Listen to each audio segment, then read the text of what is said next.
Right,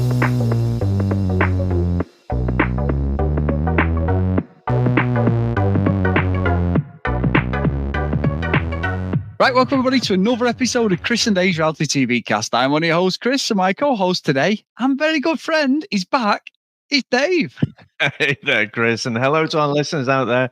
Welcome to Chris and Dave's Reality TV Cast. We are covering Married at First Sight UK Season 9, Episodes 13 through to 16. Now, Chris, it's great to have you back, and what a great guest we've had in Joe. I mean, who would have thought that the professional radio presenter would come in and upstage us both? But it's been great, Joe's journey, listening to Joe's journey as well, and experiencing maths for the first time, definitely drinking a bit of the Kool-Aid, not with all the couples, but with some of the couples, Chris. She is, and a massive thank you to Joe, because we did reach out. We wanted Joe on with us as well, mainly to give me a load of stick more than anything, but just to thank her because she's come on and done the first 3 weeks of maths, and unfortunately, we're trying to get her on next week with both of us because she has got some engagements this weekend. So it's not a case of me and Dave just going, cheers, Joe, see you later. We genuinely, Joe was loved it. She was laughing, saying, thanks for inviting me. So we're hoping we can get some. If we can't get her on next week before the show ends, because I cannot wait for Joe to apologise, Dave, because I'm telling you, it's coming. I can feel it. Ross and Sasha, it's coming. But no, honestly, and it's good to be back, me and you, doing this, just because we've missed each other, unfortunately, haven't we, because of various things, me in Vegas, and there's weddings and everything. So the fact that we're on the 4th week and we're finally talking about maths is going to be interesting, because so much has gone on. And I did listen to you and Joe taking the piss. I was sat by the pool in Vegas, and I'm like, you pair of wankers, you know what I mean? At least I had like the factor 50 on as I was listening to you both, but you were absolutely laid into me, and I loved it. You know, when you're like laughing, and Sam's going, what are you laughing at? I went, I'm listening to Dave and Joe just ripping me, and she's like going, oh, I have to have a listen then. So no, honestly, massive thank you to Joe, and honestly, I thought it was such good fun, that episode you two did together. Yeah, it was. Just so much fun. But Chris, we've got 3 new couples this week, so we've got so much to talk about. So where would you like to start? Well, let's start with Hannah and Luke, Dave. Hannah runs a gym. She's a fucking boss, you know, and she's really like in control. And then they did break the walls down on her. And then, you know, someone who probably doesn't want children because she runs a business, put her with Luke, who's got 4 children, Dave. Again, producers, fuck off. You're absolutely just playing with these people, aren't you? Straight away, we've got that little bit of, he's got to tell her he's got 4 kids, and, you know, Luke's this ex-rugby player. He had an injury, great shape. She said she wants someone who goes to the gym. And I don't know. I mean, as it's gone on, Dave, I don't know where I stand with it, because I feel as if Luke's just playing the system to get on the show and do the fame thing. The fact that he's obviously 200 miles away from his kids and he does all this traveling, and I kept expecting there's going to be an article about, like, and I'm just guessing, you know, these articles about, Luke's father of the year or something, you know, like his ex coming out going, he's not paid maintenance. I don't know any of this. It was set up for that. I'm thinking, well, you're 200 miles away from your kids. It's a big gap. You've got 4 children. What's going on here? Are you chasing fame? What's happening? So I am a little bit skeptical on him. However, as the week went on, I was sort of swaying more in his favor, because I felt Hannah is just, like, I don't know what's going on with her. She's all over the place. Well, you've come back, and again, your fucking radar is way off. Even when you don't say the radar, you're fucking what? You're falling down on his side. Not completely, because I think he's a bit of a fame chaser, but as I've just said, there's something off with him, like, and everything. But yeah, I don't know. She was getting on my nerves towards the end of the week. I'll be honest with you, Dave. Just from what we saw, anyway, the edited stuff. Yeah, definitely. Well, let's ground ourselves here, right? They're both bellends. Yes, 100%. Don't like either of them, to be honest. What you said about the kids, definitely. I mean, I think it was more that Hannah didn't have kids, and she, you know, that might be in her future. Now, if you're talking to someone in a position where they've got 4 kids, well, 1, you know, everything's in good working order. 2, he should probably keep it in his pants a bit. But 3, has he not already filled his quota? Has he not already contributed enough to the human race? So I could see her being a bit, oh, well, you know, is he going to want kids? If I decide I want kids at some point in the future, maybe he's already done. Yeah. so I thought that was perfectly understandable, and I thought the way she took it, was okay. But from very early on in the honeymoon, I mean, it just, they probably had about, I don't know, it seemed like about 3 hours or something, in the whole honeymoon, where it seemed to be going quite well, and then they just can't communicate with each other, so they just wind each other up. They're both quite fiery. But the thing is, what you see from Hannah is she's quite fiery, but then she sort of backs down, and then she extends the olive branch, to try and uh, resolve things. But he's just got a fucking mard on, hasn't he? He's just like, whatever this is that they've discussed, it's obviously upsetting, but he's just being a fucking knob. And I think he just comes across like a nasty prick, to be honest. And what I'd love to know what your perspective on this is. This season, right? So it's okay for us. We just, couple of mates, we take the piss, and we see, we're guessing at what's going on with the producers and stuff like that. And sometimes we might be right, sometimes we might be wrong. I'm just like, oh, these people, they're all there for the fame, and they're very hyper aware that the cameras are there. So nothing that we're looking at is authentic. I don't remember watching any season where the actual contestants, or whatever we call them, people on the show, discuss so openly the fact they're being filmed, and the fact that they have conversations that are for the cameras and not for the cameras. I don't think we've seen it spoken about a little bit before, but it seems like this season it's so open, and it's weird. It's like almost the gloss has come off, and it's all bets are off. Like, all the contestants are like, are you just a fucking fame hungry social media followers chaser, or what?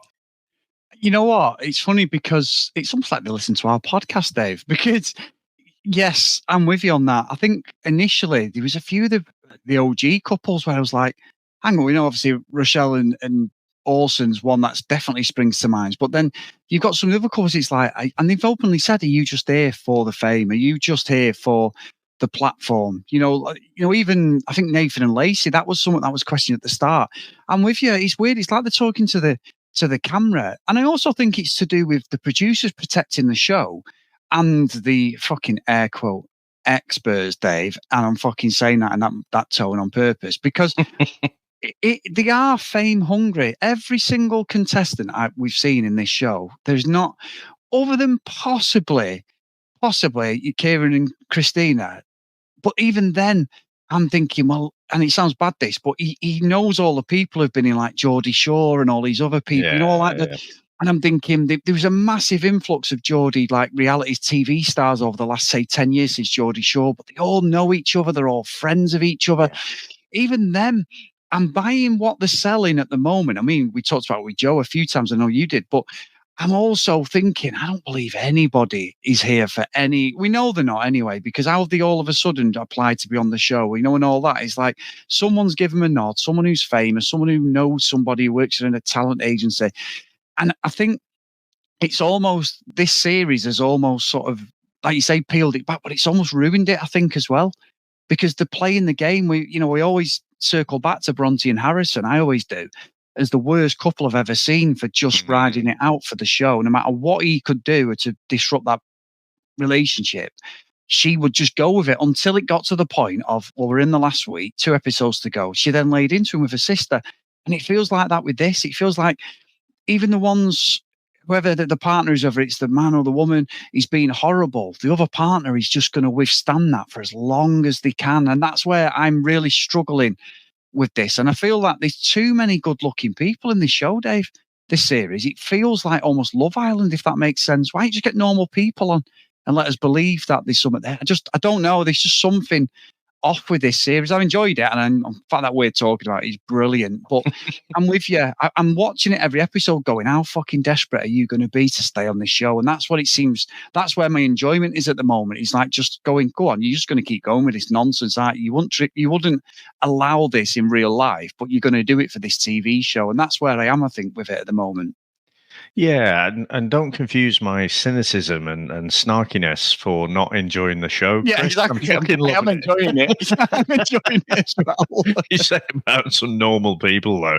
Just give me some normal teeth. I'm sick of fucking turning the brightness down on the TV. Yeah, yeah. Getting blinded by these teeth.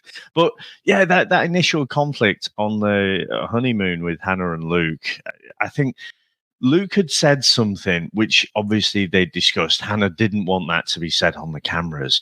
And then she kind of threatened that she would talk about something that he'd not wanted for the cameras. Now he keeps coming back to that. Oh, the trust gone, the trust gone. But Chris, if he writes fucking stay come Monday night, I am Which you will. going to be fizzing. I'm going to be off my sofa shouting at the TV, you fucking bastard. But he has been horrible since then. And like I say, I don't particularly like Hannah, but you could see certainly when you get to the end of the week at the dinner party, it's so uncomfortable to watch them. I mean, you've been around it plenty of times in your adult life as well, I'm sure, where you're just surrounded by these toxic people and it's so uncomfortable. It's just like, oh, won't you just fucking go or something? And he's just ignoring that. And then when she eventually gets up from the dinner table to go away, it's like, all right, see you then. It's like, you're fucking ignoring her for the whole time. Like, and I know it's edited, but I don't think, again, even when it's edited, right, they're taking bits of fucking you.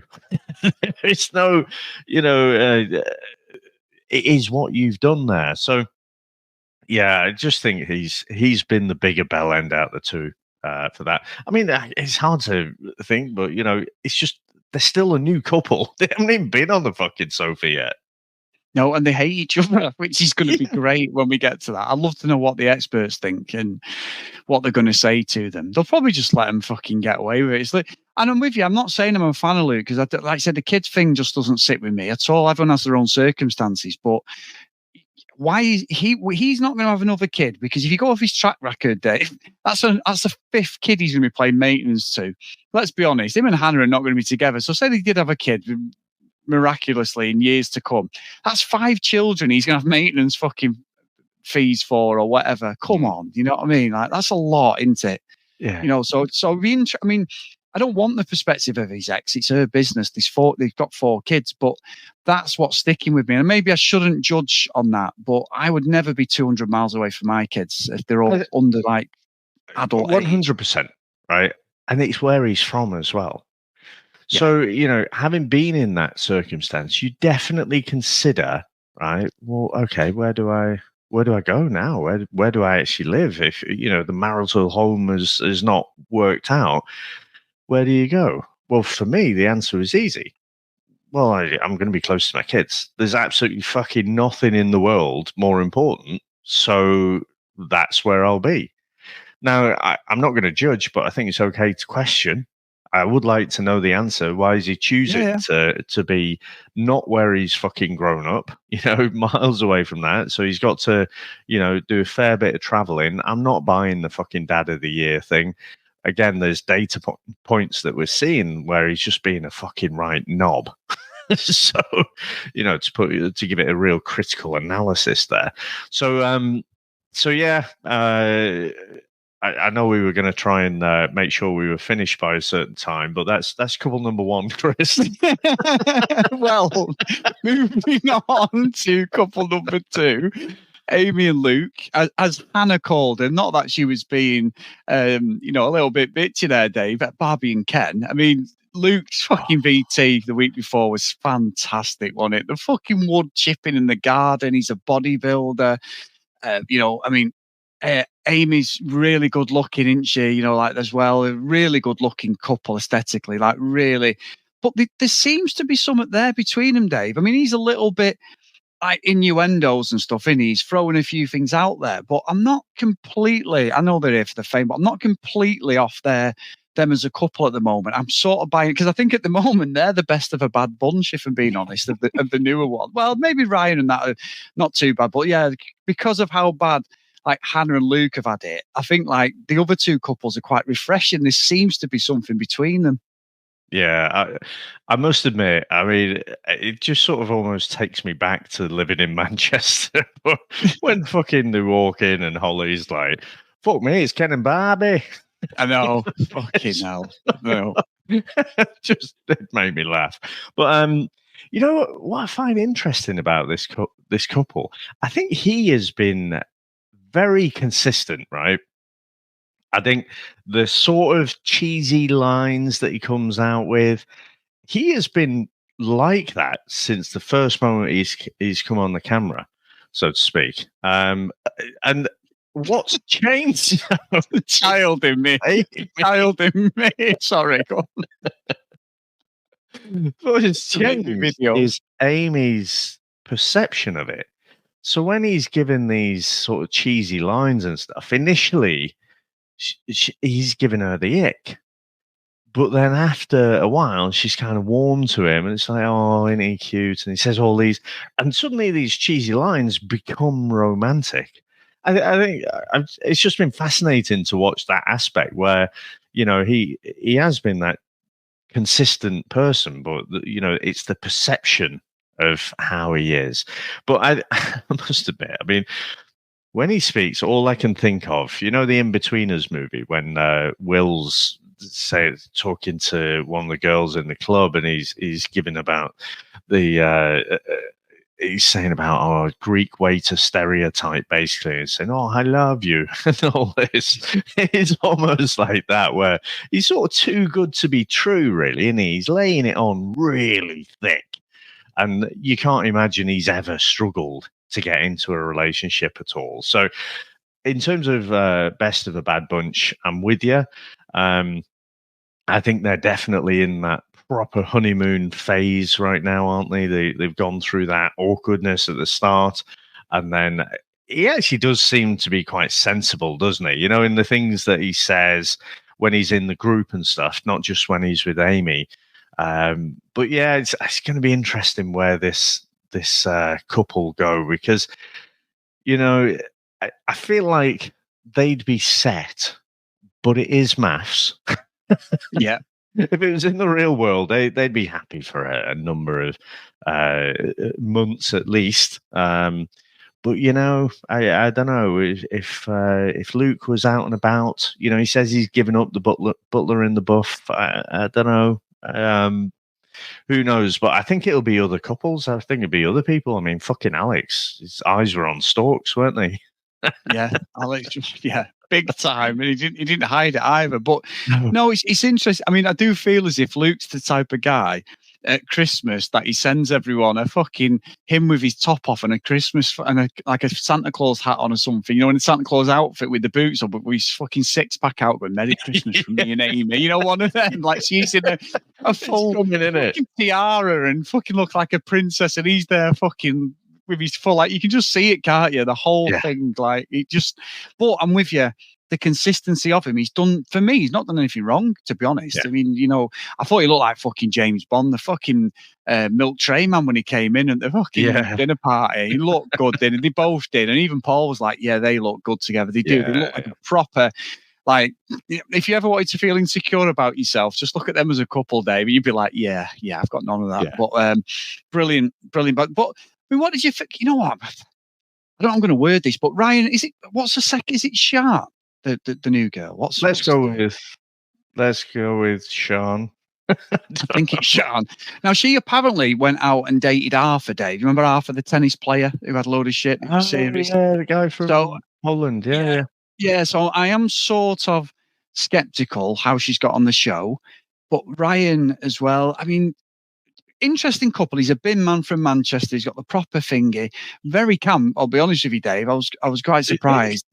Yeah, I mean, but very funny. I get his humour because he's from Manchester, so I sort of get it. Whereas with Holly, she annoys me because it's like that. You know, oh, look at them. Like you said, oh, it's Barbie and Ken. You know, proper. I don't know why I'm putting a voice on for my own accent, but there you go. But you know, George Formby. It's not nice again. Nobody's going to get that reference outside the UK. But Ryan. He's got that Mancunian about him, Annie, but they seem pretty sweet and they're very loved up. It doesn't seem forced. They're kissing, aren't they? They're very affectionate. At the moment, it seems that they're again another, almost as if the experts know what they're fucking doing, Dave. I'm still not having it. Still pin a fucking tail on a donkey with them fucking Muppets. But these two, again, seem pretty sweet together at the moment, don't they? Yeah, I think I'm buying it at the moment. I mean, Ryan, I think he came across really well. He does seem like that kind of community person. He could have been for the cameras, of course, but he did seem to say hello to the different neighbors and things like that. He'd obviously come through a battle with cancer. In fact, he had it a couple of times. So, Yeah. he's had that. To me, I thought he came across really well. And what a good looking bloke. I think, he's got a bit of young Channing Tatum about him. And I thought, he seemed to like what he did. He says, by about 12:30, I'm done. I thought, I know someone like that. And then at the wedding, though, I thought she was horrible. I thought it was beyond icy. And then talk about, being judgmental. She's looking at him like, oh, yeah, it looks like my boyfriend's a bit of a bad boy. Oh, so it's the classic, like, it's not what I ordered kind of thing. But then after a while, when she got to know him a little bit more and he talked about, his battle with cancer, she'd lost her dad, they seemed to bond a little bit. And then now, by the time you get to the dinner party, they actually seem pretty sweet. So I'm not sure, and again, let's just park it there that they're all on, they all probably know someone from a talent agency and whatever. They're all they're all after the same thing essentially, and like a relationship is just an added benefit if it happens. But yeah, I think this couple seem to be doing all right, considering again some of the frostiness in that early wedding. Yeah, honestly, I'm with you. I felt it just felt natural, didn't it? There was nothing forced. And then when we get later on with Adam and that, when Adam and Holly, and he's going, yes, nice one. He's really buying into the relationships, isn't he? So yeah, I'm with you. They seem like quite a good couple. And we'll stick on some of the positive ones then, Dave. So let's go to some of the OGs. So Kieran and Christina. Were they in this week? I don't really remember them. To be honest, nothing really went on. It was just they were there in the background doing the thing. I'm still skeptical, as I said, the Geordie side of it. It should be wrong for me to say that, but there's something good about them. But then it's like, I don't know. Is it just they're just two nice people and they'll just ride it out for the show? Whether they stay together, I'll be interested at the end when I do the Chris Phelps roving reporter. One Google search to see where are they now, if they're still together. Not that I'm going to care that much, but yeah. So yeah, not a lot with them, to be honest. No, they seem to be going on okay, don't they? I'd be curious whether they have a bit of conflict or something, how they deal with that. But they seem to get on really well together, and also they seem to get on in the group as well. So yeah, the things are looking positive for right now. Yes, for now. What about then, Dave? Something that isn't positive. Casper and Emma. So this has been the strangest relationship, and these two shouldn't be together. Casper completely putting his foot in it with his wording and that, it was wrong. And then Emma, I don't know. I can't. I'll be honest, Dave. I can't take to either of them. They're completely incompatible. There was a little bit of a light at the end of the tunnel, but there isn't. He's not attracted to her, and there's nothing wrong with that. His wording was terrible. I don't like, he was putting, I did feel he was put into a corner he couldn't get out of. However, sometimes just don't say anything. You don't need to physically. Like fucking leave and go. Yeah, that's what I mean. Just if you're not attracted to her, why are you still there? And that's what I'm thinking. It's the fame thing, isn't it? He looks like he's on the verge of tears every time they talk to him, don't they? It's almost like he's in prison, and Emma's not going to get out of him what she wants. So why the fuck are they together for this show? And that's where I felt a lot of guilt, not guilt, fucking guilt. I felt a lot of sorrow for her the first week and that. But as it's gone on, I'm like, just go. Why are you still here? There's no bullshit. Oh, let's see how we go next week. Fuck off. Just leave. Like even Charlie did. Make the right decision and go. It's not a good relationship at all. No, and it's another couple where I don't like either of them. Now, I am aware that, I'm watching this show through a bloke's eyes, right? Yeah, I me try too. and see Yeah. things objectively, but I think at times you just have to acknowledge that you're a bloke watching it in a certain way. But I think people might identify with Emma a bit on some of the things that she's saying, but I just don't get it. I just, and the thing that irritates me about Emma when especially when she's in that group setting, is because I don't like Casper either. No, he's but, just bellend. Yeah, he but is. the way she's describing things and talking about him as if he's not there, and about, well, yeah, the problems are him, and it's all with him, and the way she talks about him, it's like, there's something really disrespectful about it, and I don't know if I can fully put my finger on it, but I've known plenty of people like that where they just they kind of, in order to boost themselves up, they put other people around them down. That's the behavior, right? And you would say, well, Casper certainly, with some of his comments, putting Emma down, but she's doing the same thing, just in a subtle way. I don't know if you picked up on that, but in those conversations, like with a friend and sister, and at the dinner party, the way she talks about Casper, it does put him down as well. I've never noticed that. I mean, I'll have to circle back on that one. I'll have a look this week, depending on how much airtime they get. But yeah, I'm just not into him, Dave, at all. No. Again, then this is where it falls into, why are you putting yourself through it? Are you that desperate for the 1,000 fucking extra subscribers you're going to get on your fucking Instagram or whatever? Is it really that desperate? You're going to basically break yourself down for this show. They're not going to be together. There's no happily ever after. Just go, and he should as well. The way they treat it on this show, it's almost as if they're in prison or something, isn't it? It's not like they're getting paid for this. It's not like they're saying to him, "Well, you're getting 100 grand or something, so you need to ride it out." Fuck me, we'd all ride it out. It's a free show. They're just getting a bit of a platform. That's it. Just leave, the pair of you. I mean, again, it's very Bizarre. morally questionable. I think the experts were sort of saying to Casper last week to move back into the apartment and ride it out. but but but I think what they were hoping for is that at least they could be friends. Now, as a human with a little bit of empathy, I think, Christ, this is uncomfortable to watch because they just don't like each other. As a watcher of reality TV, it's fucking great. Yeah, it but is. but again, like I said with Hannah and Luke, right? If they write fucking stay, and I'd even give Hannah and Luke a bit of a pass because they've just got here. If Emma and Casper, right, even one of them, right, stay, I'll be fucking up off the sofa again, shouting at the TV, because there is nothing redeemable about this relationship at all.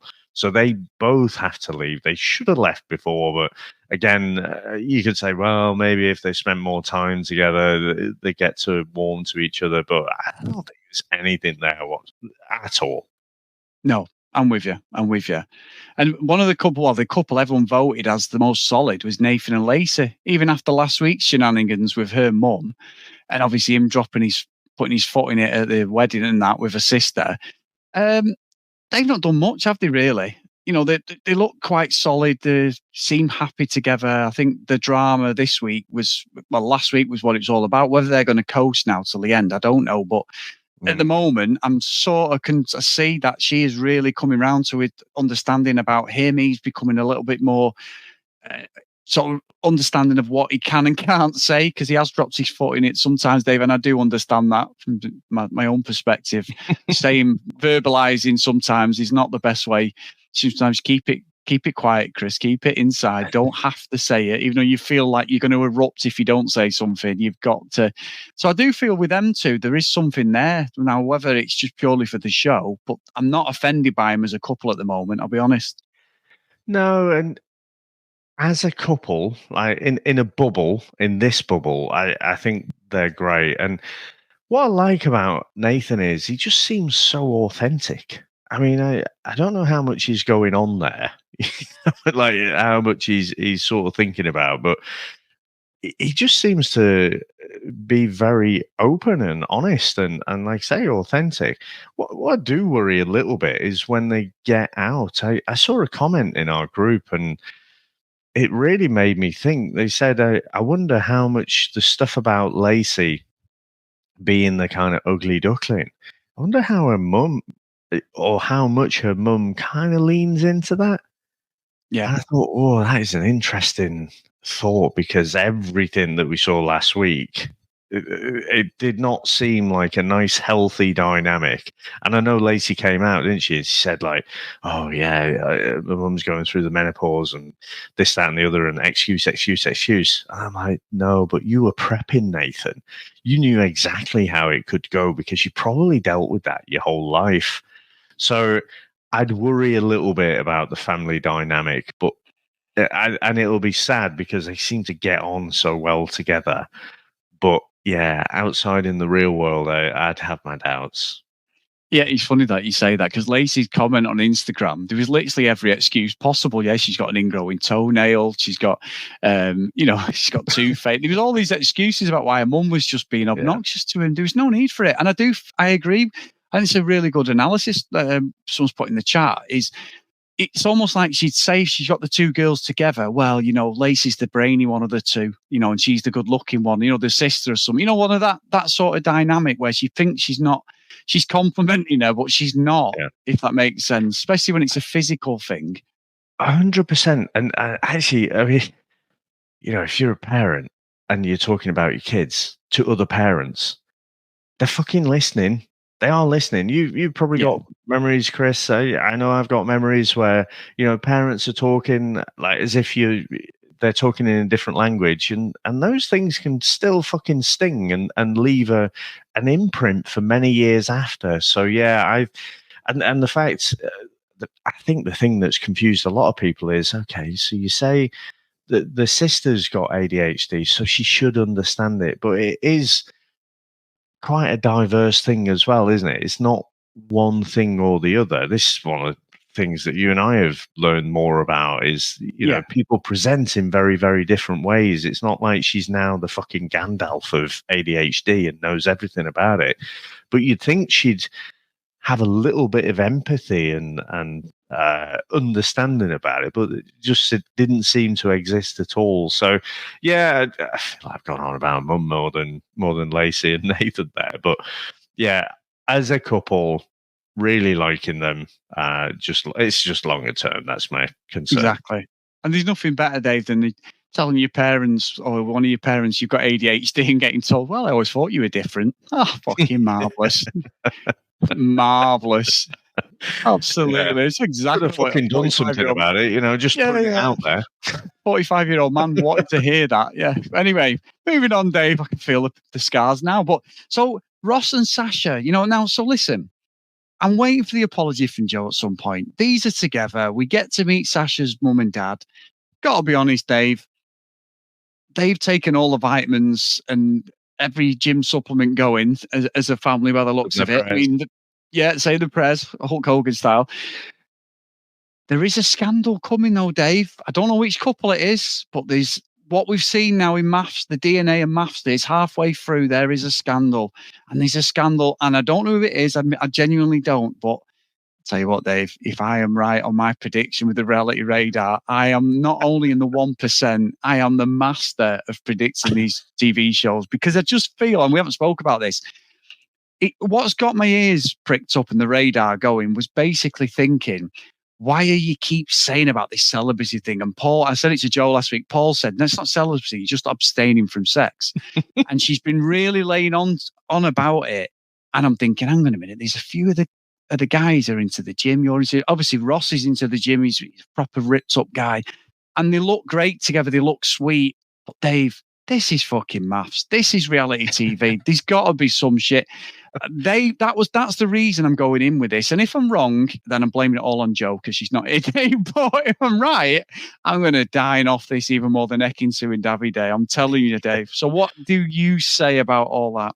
You know what? I am so conflicted because I am so fucking sick of hearing about Ekin and Davide. Like, 10 years later, oh, do you remember that time, Dave? Do you remember that Love Island season? From And you said 70 there and was a I'm fucking 1% yeah, chance. Yeah, I've probably heard sat about it every together. fucking season since. How could I forget? We'll be sat there playing bowls together, some 7-year-old codgers, won't we? And I'll be like, "Do you remember when I got that right?" And you'll be like, Yeah. "Oh, you hit me over the head with a ball." Yeah. Fuck off, Chris. But so yeah, I'm conflicted because I almost want it to happen. So there's a new fucking Hail Mary that's come off. Um, yeah, I don't know. I'm not ruling out actually this time. I mean, all of the signs are there that they seem to be getting on really well together. The parents looked like they were being a little bit frosty with him, but then, I mean, he was probably putting Ross through his paces, wasn't he? I mean, it's not like Ross is a little guy who's just like going to the gym for the first time. He's got fucking 20K arm curls and everything there. So, yeah, he put him through his paces. But then he seems to say all the right things, and so you say about your ears pricking up. I mean, fucking hell, if they're abstaining for much longer, it's not the only thing that's going to be pricking up. Yeah, I mean, just lightly brushing past someone, Ross will be off. So, yeah, not ruling it out, but at the moment, I'd have to, definitely fall on the side of the fence with Joe that they look like they're getting on really, really well. That's all I'm saying, David. That's all I'm saying. Mr. Smug, I'll keep my smug smile for another week at least until I'm proven wrong, and then I'll have to think of an excuse. But anyway, one of the couple. At least when Joe is wrong, she actually fucking admits it. She even put you a song together. Well, that's true. That's true. Actually, yes. Okay, fair enough. Fair enough. So, what about then, Dave? One of the most, for me, annoying contestants has been Adam from the get go with Polly. So Polly's after something. They put him this Adam guy who's an egomaniac. Michelle Keegan is his type apparently, or Megan Fox. I'm like, yeah, fucking hell. I want my lottery numbers to come in, pal, as well. You've never had anybody look remotely like that. He's got more chance with Kevin Keegan, I think. Yeah, I think so. Yeah. he's just an absolute joker, isn't he? And like he absolutely, and I've said it before, I like the fact that he backs himself, but that's it. As a person, he is an absolute muppet. I mean, he's a hairdresser with the worst haircut I've ever seen. It looks like his hair's on back to front. He's got the fucking turkey teeth. And literally he's so dismissive of Polly, and he literally thinks he's the best looking bloke on the show, doesn't he? Like I've never known anything like it. He's him and his mates. I said it when I was with Joe.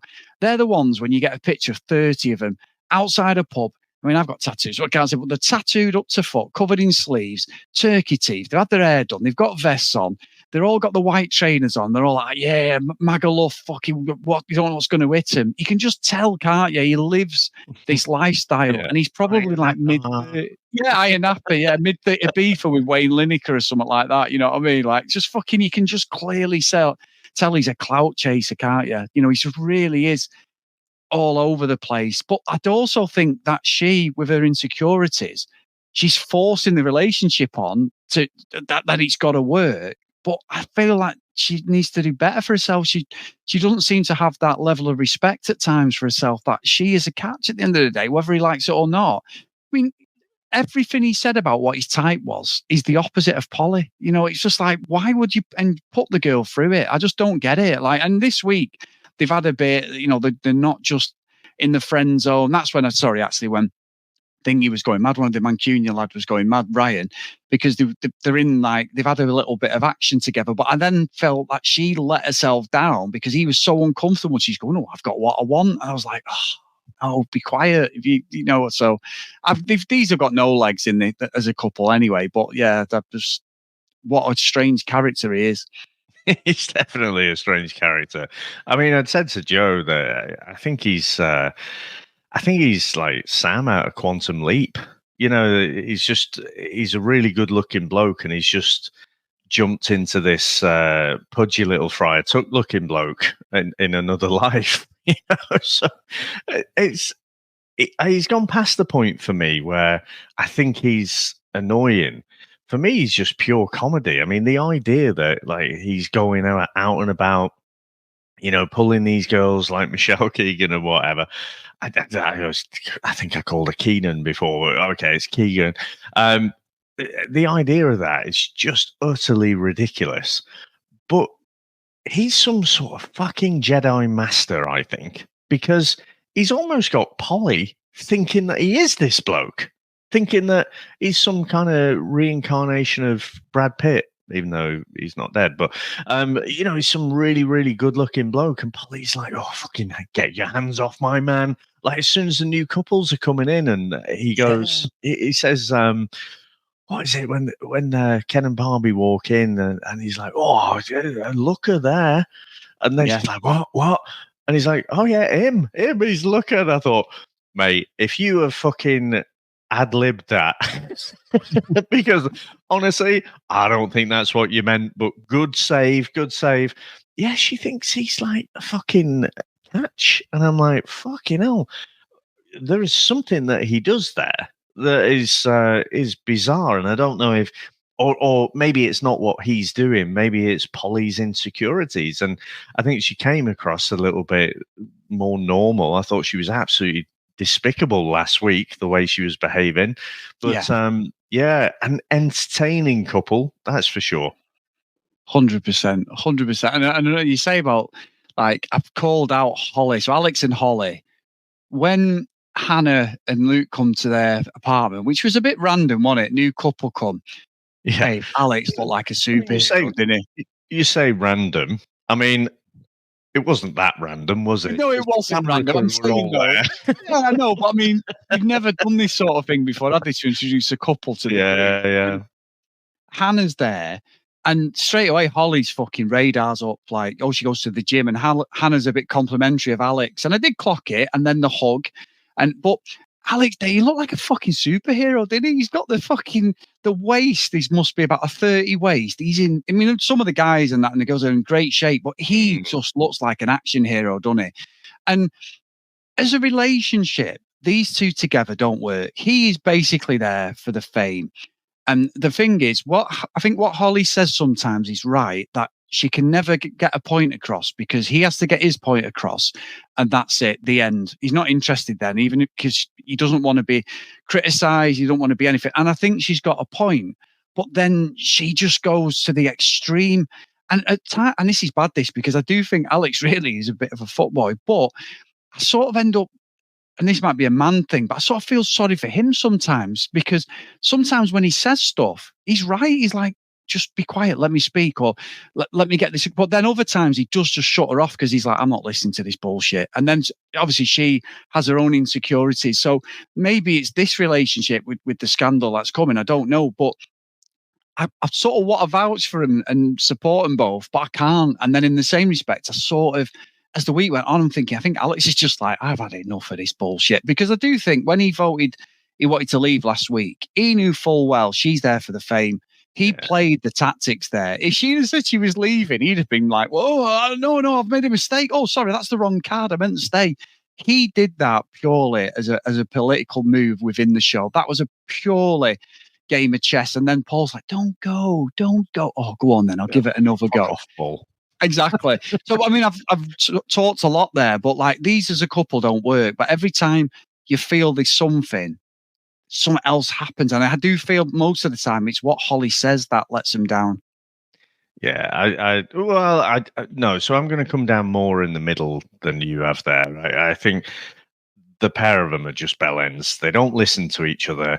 I don't think either of them is a particularly nice person. I think everything they say, they have these very brief moments when they can talk to each other. I think there's obviously a sexual chemistry there, but once that's out of the way, they've got nothing. And so it's just.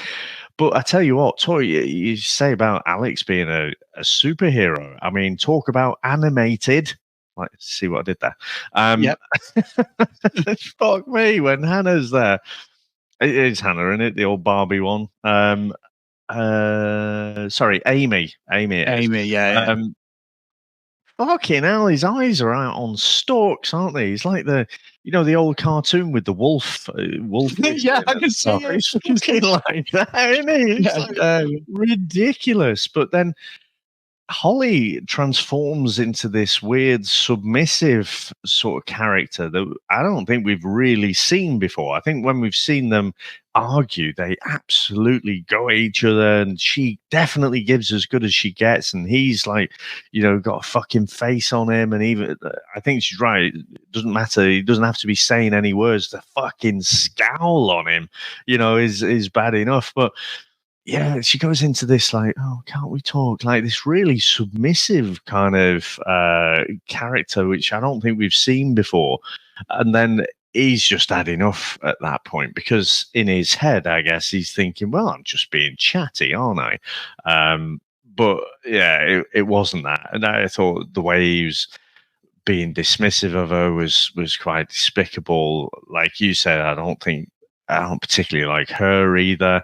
Yeah, again, this couple, she kept him in last week. They fucking just need to go.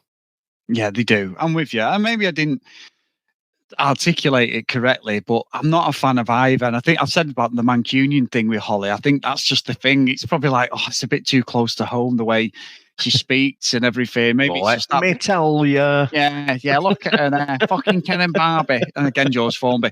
But yeah, so let's see, Dave. Maybe I'm wrong. I'll get a bit of backlash for that. But just the pair of them.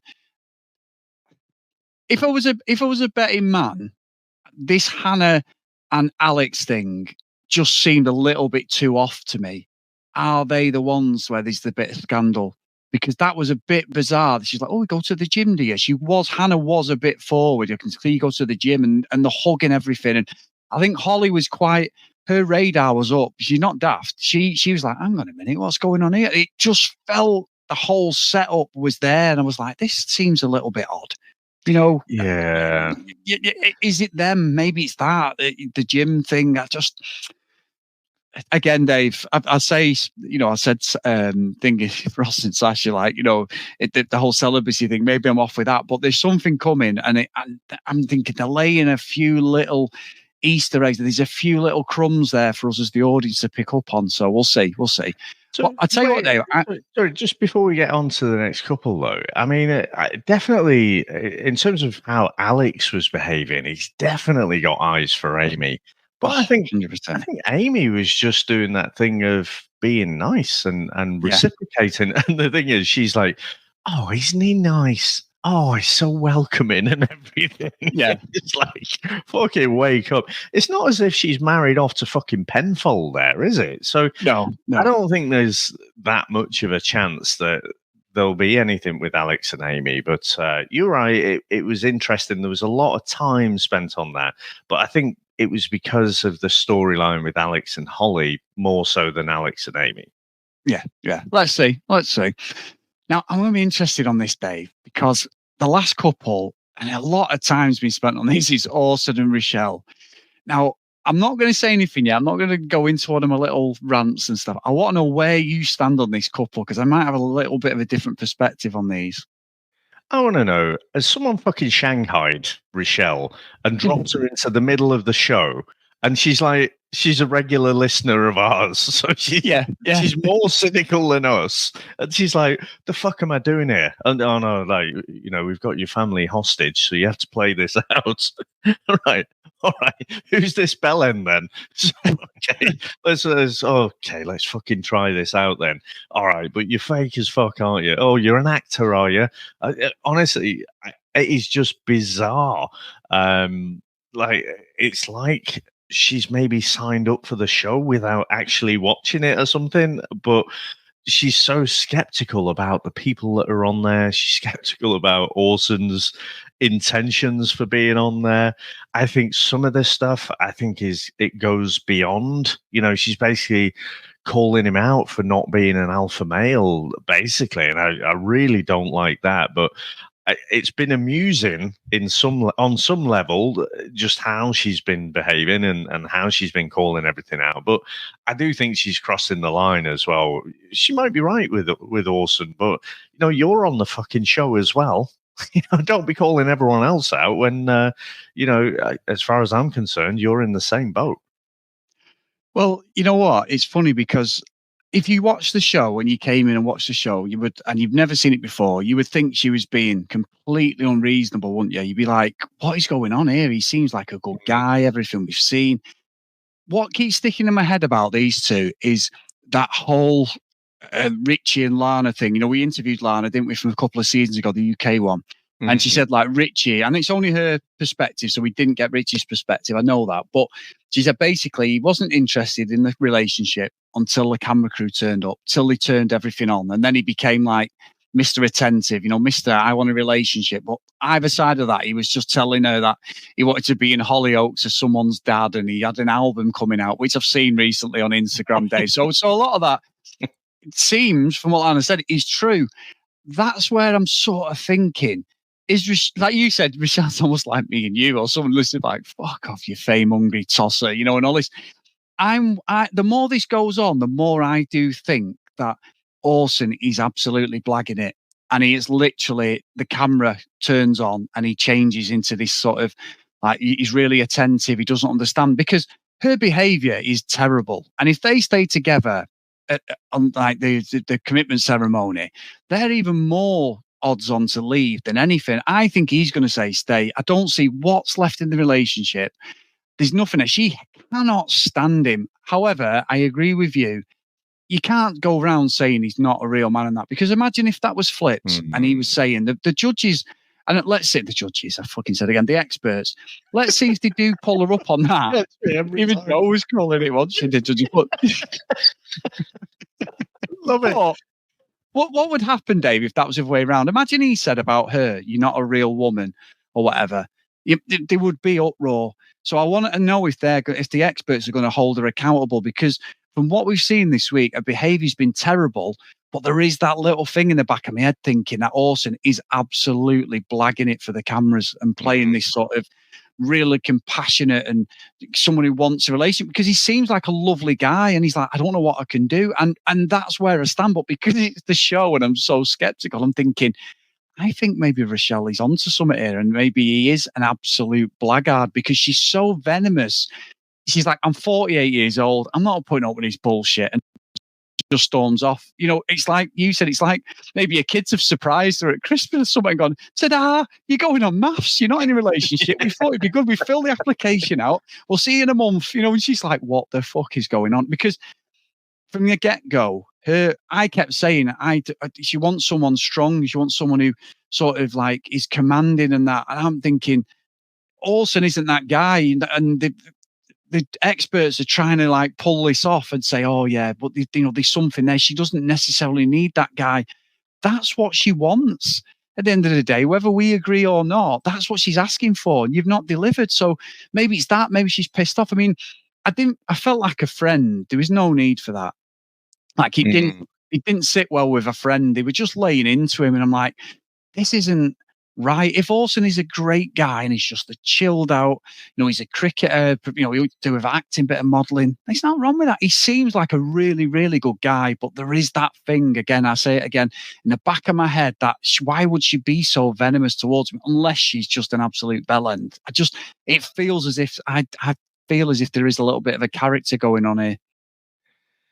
I'm going to give him a little bit of a pass. Not because I think he's on there for completely genuine reasons. Like I say, every fucker that's on there, they're on there for the same reasons. Yes. They're all fucking... None of them's drinking the complete Kool-Aid where it's like, oh yeah, there is some actual science around this, and they're going to put me, she goes on about like being 48 years old. Well, you've not done a very fucking good job of it then, have you? So let someone else have a go. But you're there for the same reasons that he is, but you're calling out his reasons because it's okay when you do it, but it's not okay when he does it. If he's completely acting, then he's not bad at it, because he comes across quite consistent. And some of the shit that he's had thrown at him, I mean, that takes a lot of energy not to react to anything and just keep having that thrown at you. So if it's an act, like, he's fucking really good. I suspect that he is actually just quite a nice guy. He's absolutely on there for his career. All of them are. But, like I say, for some reason it's okay for her, but not for him. So, yeah, but I do appreciate the calling it out, though. It's just something surreal about it, because we've been calling out this bullshit for years now. That's what I like. But she's doing it from within the show. It's fucking bonkers. But yeah, I mean, they both have to leave as well. Christ, are we going to be left with any couples by the end of this I know. Maybe that's why the 3 couples have come in so abruptly, because we're going to lose 2 couples. Realistically, there should be 2 couples going, and that rounds it all off as we're only at the fucking halfway point, Dave. That's the thing. You were saying about next week. I'm like, no, I'm pretty sure there's usually about 30 episodes or something. Yeah, there is. Because we told Sam the other day, and Sam went, "Oh, we're near the end." I went, "You're joking, aren't you?" I said, "We've only just recorded episode 12." I said on the podcast, I said, "We get to about 34 episodes on maths." Yeah. So this is going to run right through November. This show into November certainly. But yeah, no, honestly, it's been great having you back on, because we haven't spoke about it on the podcast. We spoke off the podcast because we've just not been able to get together. The fact that we've got in and laid into it and how we're both feeling, I've really enjoyed it this week, Dave, I must admit. Yeah, I have as well. And like I say, I'm just looking at the clock now. It's like, shit, we've been going for nearly an hour here, but it feels like we've scratched the surface with all of the couples. But yeah, there's just something about this show, Chris. Like I say, I love how invested we get in these fake relationships. But I mean, I think if it was a batting average, I still think the cynical team is winning. Part of me deep inside, I do want to believe Joe, in Joe's side of the fence, in Joe's side, where it's like, people are here for love, people are here for the right reasons. But I think if you look just through all the couples, I think that side is down at the minute. You think? Yeah. No, but massive thank you and great to speak today, mate. If you want to email us, cdrealitycast@gmail.com. If you want to follow us on social media @cdrealitycast. If you do support us, please get over to patreon.com/cdrealitycast.